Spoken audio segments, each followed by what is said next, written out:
Especialista en el rubro de la soldadura, trabajos en fierro y madera, proyectos de paisajismo, todo para entregar un servicio completo a sus clientes. Cuéntenos su idea y nosotros la realizamos. Excelencia y confianza garantizada. Síguenos en Facebook como Cercos PUC o llámanos al 940 30 2900. Realiza tu proyecto con nosotros. Cercos PUC, garantía de excelencia.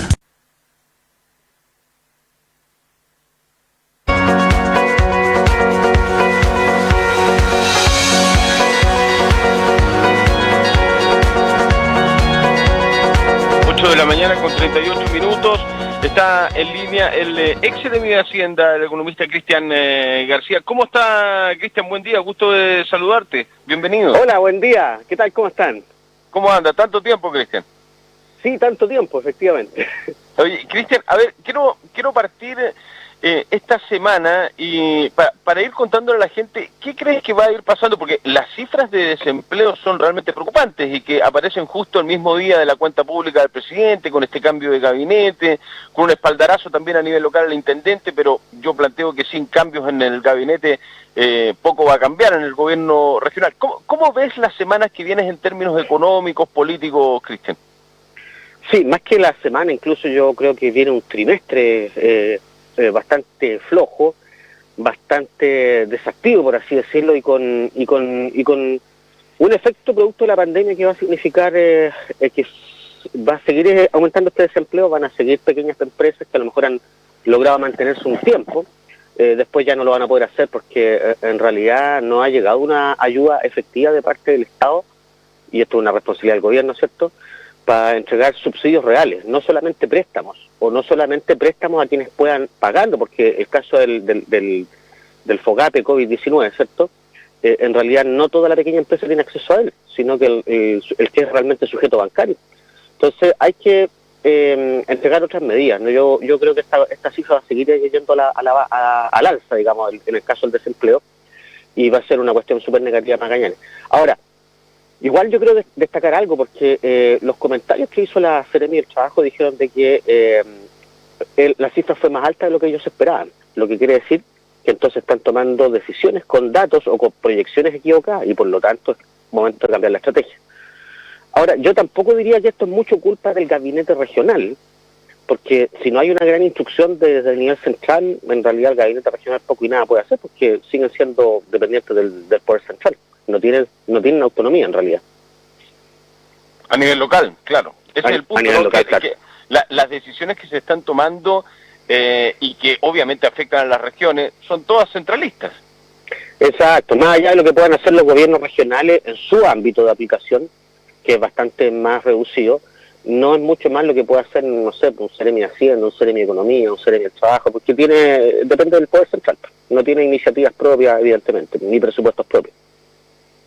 A ver, ¿qué decisiones tomarías tú a nivel local, Cristian, si volvieses a ser, por ejemplo, Seremi de Hacienda o encargado de las arcas fiscales a nivel local?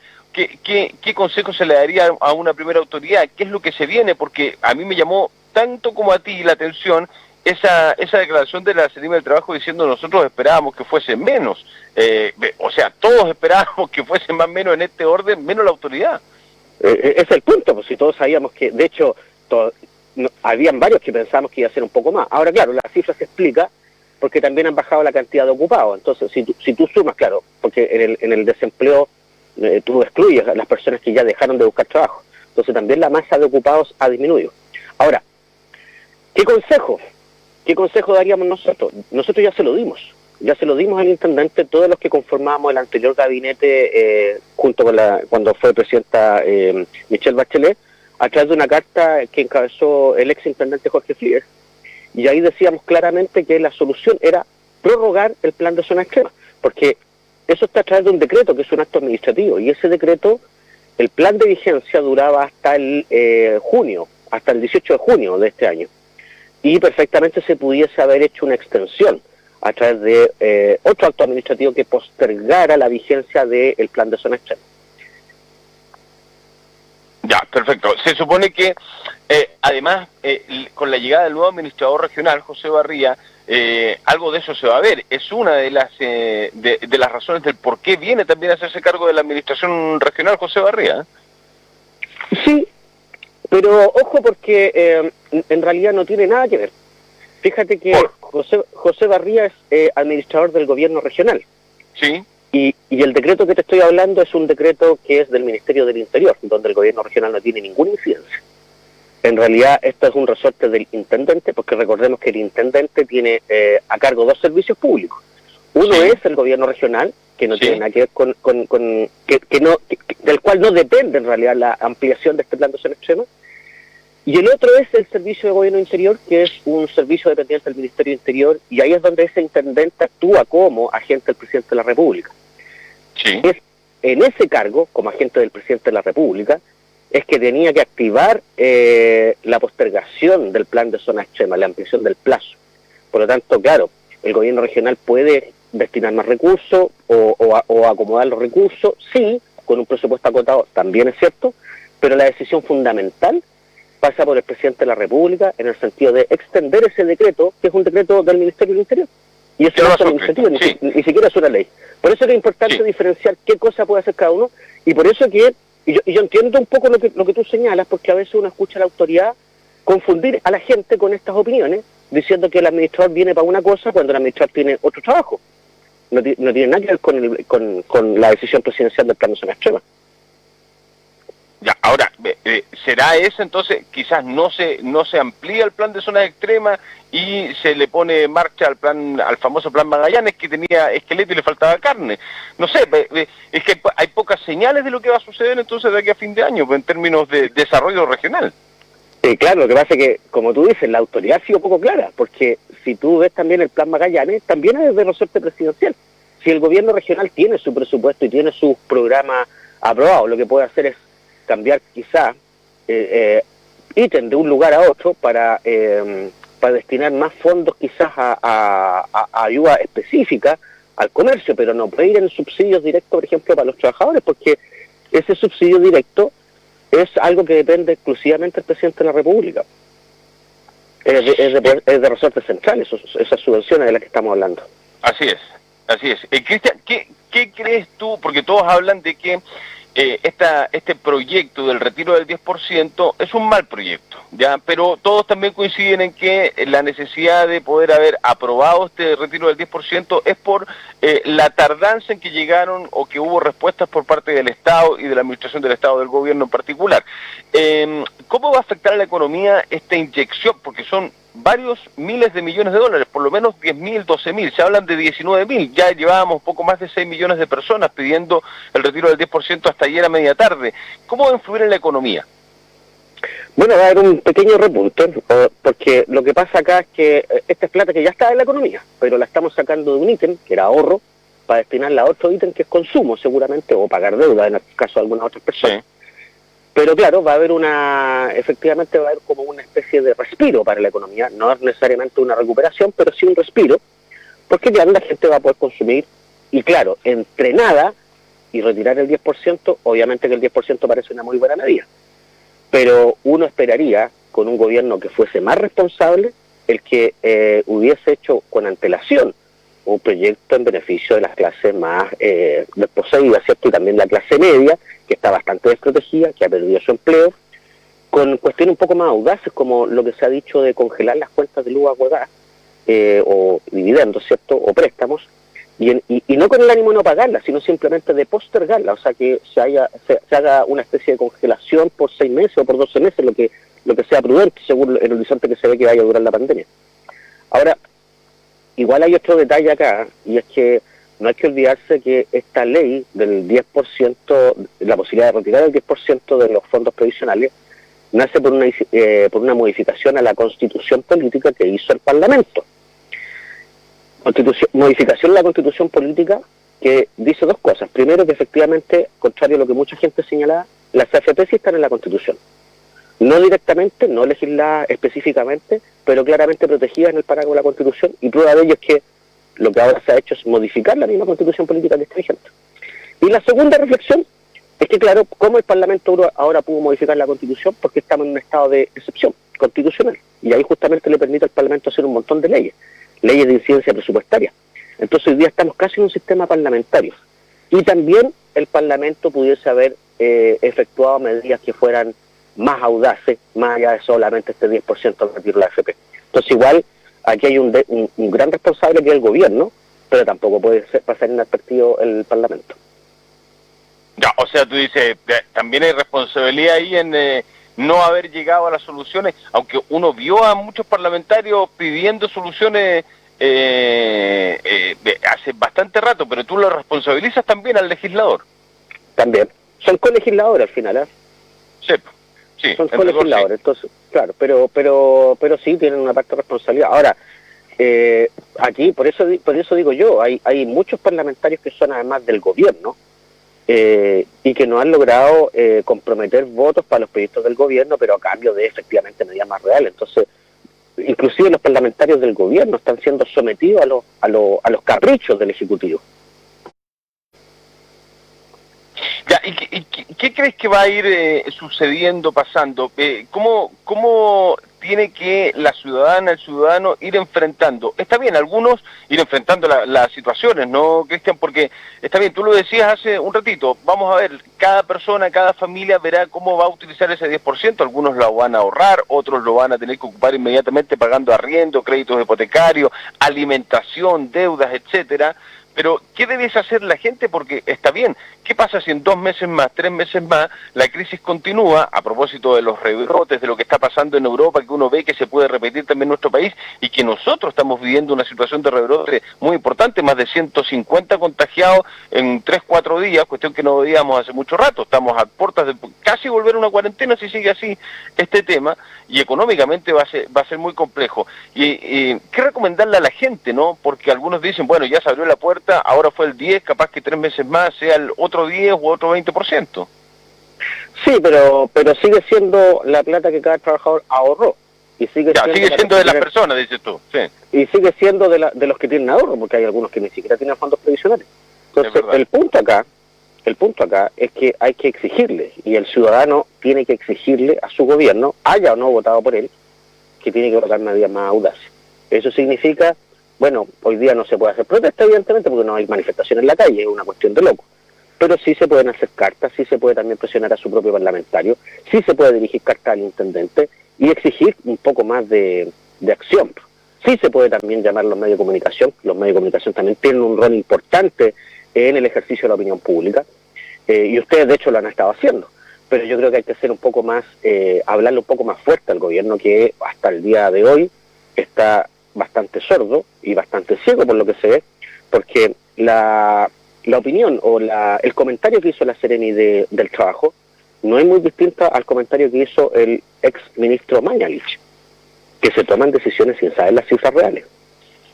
Qué peligroso eso, Cristian, porque uno queda como, cuando se empieza a dar cuenta, uno como periodista, ustedes como expertos en el tema, la propia gente después de escuchar una nota, una crónica o una autoridad dice, pero a ver, ¿cómo va a ser de que den una cifra que no corresponde o que se equivoquen tanto? Eso va perdiendo confianza también en la gente. Fíjese que quería hacer una consulta, porque el otro día, Cristian, la Seremi de Hacienda nos dijo que se habían entregado los últimos casi 3 meses 66.000 millones de pesos en 2060 créditos, 66.000 millones de pesos, es más o menos la cifra, me decía un ex Seremi también, del Fondo de Desarrollo Regional.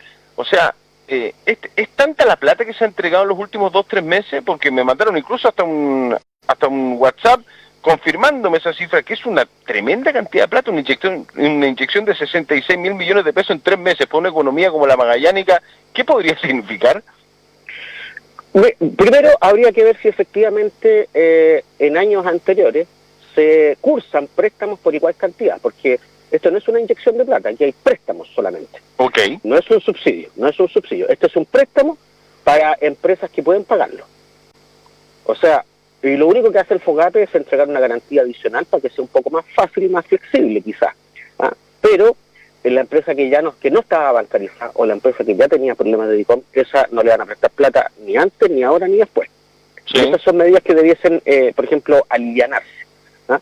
Pero 66.000 millones de pesos en este periodo, no sé, puede ser, pero habría que comparar cuánto se entregaba en años anteriores y yo creo que no estamos tan distintos, pero no hay que olvidarse de algo, que estos son préstamos. Y muy probablemente esos préstamos, claro, vienen a paliar la baja en ingresos de muchas empresas porque ellos no pueden destinarlo, por ejemplo, para hacer reparto de dividendos o para pagar créditos bancarios. Lo que sí pueden hacer es para comprar activos fijos, para pagar remuneraciones, para pagar deudas previsionales y cosas por el estilo. Pero no me extraña la cifra, 66.000 millones puede parecer mucho, ¿sí? Sí. Pero es probable que sea lo que la economía de Magallanes mueva en cuanto al mercado de crédito en un periodo en el periodo de invierno. ¿Y qué va a pasar con estos créditos FOGAPE, Cristian, si una empresa X decide no pagarlo? Porque hay algunos que están diciendo, bueno, a mí me dieron tanta plata, yo seguramente que en los próximos 6 meses no voy a poder pagar las cuotas de ese crédito con garantía estatal. Y bueno, si está con garantía estatal lo tendrá que asumir el Estado, porque finalmente eso es lo que sucede si una persona le entregan un crédito y no lo termina pagando, o una empresa pequeña. Pero es una garantía del Estado, no es que el Estado sea el deudor. ¿Ya? Sí, porque la empresa igual, el banco igual tiene que ejercer las acciones de cobro contra la empresa. Eso significa que la empresa, si tiene bienes, si tiene devoluciones de impuestos, si tiene tal saldo en cuentas corrientes, en un juicio ejecutivo igualmente se las van a requerir. Ok. Y eso es muy bueno aclararlo, Cristian, porque algunos dicen, no, yo ya me dieron la plata y como lo tendré que pagar el Estado. No es tan así. No, de hecho, no es nada así. Si el deudor no puede pagar nada, y el banco ha agotado todos los medios de cobro, recién se activa la garantía FOGAPE para que el banco pueda cubrir su saldo. Pero primero el banco tiene que ejecutar al deudor. ¿Por qué crees que a los bancos le costó tanto en un principio? ¿Le sigue costando, según algunos, entregar los créditos FOGAPE, Cristian? Porque los bancos no han cambiado sus reglas. Y sus reglas que si usted es sujeto bancario, lo único que me está trayendo es una garantía más, como que me traiga una hipoteca, como que me traiga un aval. Pero, y claro, puede ser un poco más atractivo.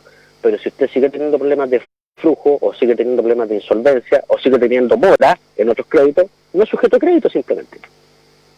Claro, y no le puedo entregar ese crédito que se está dando a conocer. Exacto. Esas son las cosas que nos explican, ¿no? Porque cuando salió el presidente hace 3-4 meses diciendo, avisando, beneficios, FOGAPE, etcétera, crédito, no se explica, esto no es ni siquiera letra chica, es como funciona el mercado bancario nomás.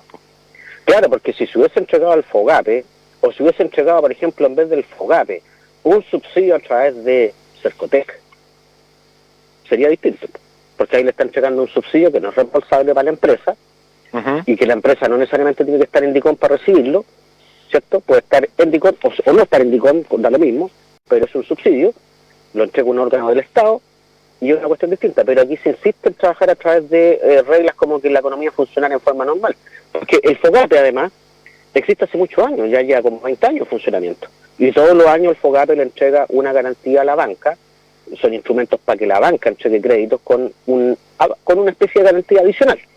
Pero siempre se le van a entregar a sujetos que son solventes o rentables o que puedan demostrar flujos para poder pagar y por lo tanto sujetos de crédito. Cristian, ¿qué crees que va a suceder de aquí a fin de año? Hay dos temas que están relacionados, dos rubros que están relacionados, que tienen mucho que ver, lamentablemente, con la pandemia, pero también con el funcionamiento económico de nuestro territorio. Hablo de los negocios relacionados a lo gastronómico, café, pub, restaurantes, que están relacionados a lo turístico, y la temporada turística, que ha sido de gran pérdida, la que se fue, la temporada de invierno prácticamente no existe, y se ve muy complejo lo que pueda pasar a partir de octubre, noviembre de este año respecto de la temporada turística. Van a bajar los movimientos, obviamente. ¿Cómo uno enfrenta esto cuando dice, bueno, ¿a qué le doy prioridad, no? A la emergencia sanitaria, al tema económico? Al final, cualquier gobierno hubiese estado entre la espada y la pared, Cristian. O sea, claro, cualquier gobierno, y de hecho eso es lo que ha demostrado, si hasta a los países europeos le pasó lo mismo. Sí. Ahora, uno puede actuar en mejor manera o en peor manera ante la pandemia. Y eso sí que es responsabilidad de cada uno. Y ahí el gobierno es donde ha fallado, porque el gobierno sigue funcionando como que no hubiese pasado nada, como que la economía está normal y como que la pandemia es un resfrío que se va a acabar en 40 días. Y no es así. Entonces hay que tomar medidas un poco más en serio y más de largo plazo. Y por ejemplo, sincerar de que el tema gastronómico, por lo menos los restaurantes, ¿cierto?, no van a funcionar con la normalidad que se veía viendo de antes. De hecho, va a disminuir el flujo de turistas y una serie de otros problemas que van a tener. Y claro, hay algunos que ya se han reinventado, con ¿cierto?, con entregando a domicilio, ¿cierto?, o con la posibilidad de que la gente pueda retirar desde el local. Pero el restaurante tradicional, así como lo conocemos, no va a funcionar durante todo el año. Y cuando esto se termine, cuando volvamos a la supuesta normalidad, ¿cierto?, y llegue la vacuna,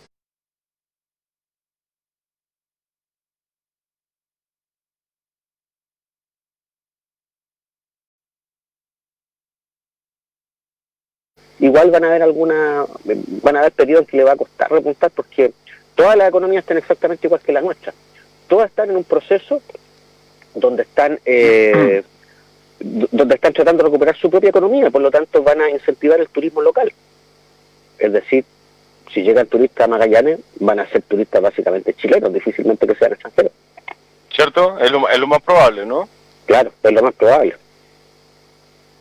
De hecho, hay partes de Europa que ya se han abierto al turismo. Sí. Y se ve como, claro, hay un flujo muy minúsculo y reducido. Entonces, claro, ante ese flujo minúsculo reducido, donde además no se pueden hacer congestiones, por ejemplo, para ir a visitar un museo o un restaurante, claro, va a disminuir el flujo naturalmente porque tiene que serlo.